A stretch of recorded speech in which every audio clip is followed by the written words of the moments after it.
Nakatanggap ng tulong pinansyal ang humigit kumulang 1,200 na magsasaka mula sa 24 na barangay sa bayan ng Mexico. Sila ang mga naging benepisyaryo ng Presidential Assistance for Farmers and Fisherfolk Program o PAFFP. Pinangunahan ng kagawaran ng pagsasaka sa Gitnang Luzon o DARFO3 ang mamamahagi ng first batch ng ayuda nitong ika-7 ng Mayo, kung saan tumanggap ng tig 2,325 pesos ang bawat kwalipikadong benepisyaryo. Sa kabuuan, tinatiyang nasa 3 million pesos ang naipamahaging tulong para sa mga magsasaka sa Mexico.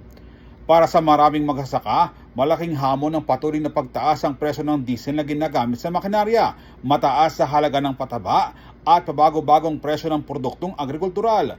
Dahil dito, may ilan na napipilitan umanong mangutang upang maipagpatuloy ang pagtatanim o kaya naman ay bawasan ang saklaw ng kanilang sakahan.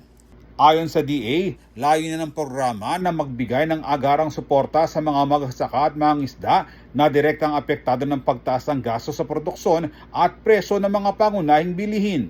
Sa gitna ng tumataas sa puhunan sa pagsasaka, maaaring magamit ang natanggap na tulong pambili ng binhi, pataba at iba pang pangangailangan sa susunod na taniman.